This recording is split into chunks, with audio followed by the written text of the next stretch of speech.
இதான் நம்மளோட ST ஆர்மரோட first test எப்படி இருக்குன்னு பார்ப்போம். இப்போ நான் க்ரியேட் பண்ணியிருக்கதை இப்போ பாருங்கள்.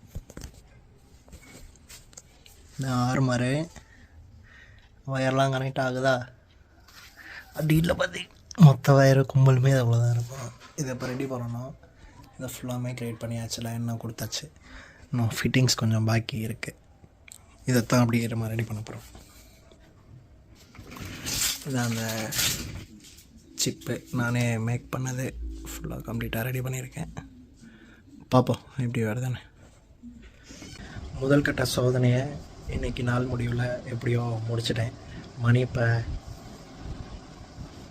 12:30 ஆகுது.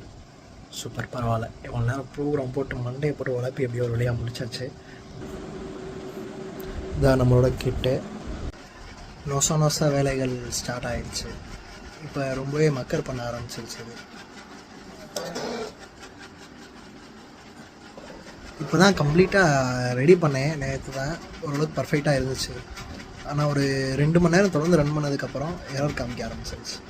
அதனால தான் உட்காந்து மறுபடியும் என்ன ஏதுன்னு சொல்லி பார்த்து டெஸ்ட் பண்ணிகிட்ருக்கேன்.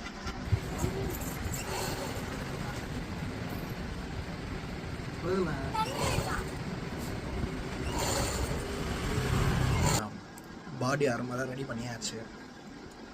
இப்போ அடுத்த ப்ராசஸ் வந்து போய்கிட்டு இருக்கு. இப்போ முக்கியமான ஒரு விஷயம் கோடிங். அதான் மறுபடியும் இதே ரொட்டீன் கோடிங் தான் நமக்கு பெரிய தலைவலியாக இருக்குது.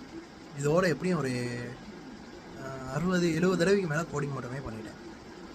பார்ப்போம் எப்படி நம்மளோட ப்ராஜெக்ட் வந்து ப்ராசஸ் வந்து நடந்துக்கிட்டு இருக்கு. இதில் என்ன ஒன்றுனா, ப்ராஜெக்ட்டுக்கு ஃபுல்லாமே இன்வெஸ்ட் பண்ணிட்டேன். இப்போ இந்த லேப்டாப்பில் வந்து பேட்ரி இல்லை. பேட்ரி வந்து லேப்டாப் பேட்ரி வந்து சுத்தமாக போயிடுச்சு, ஒர்க்கே ஆகலை. டைரெக்டாக அதில் ப்ளக்கில் கனெக்ட் பண்ணி தான் பண்ணிக்கிட்டுருக்கேன். கரண்ட் போச்சுன்னா எல்லாமே போச்சு. அதனால தான் ஒரு தடவையும் சேவ் பண்ணி திரும்ப பண்ணிக்கிட்டே இருக்கேன். ஒரு சின்ன விஷயம் தான்.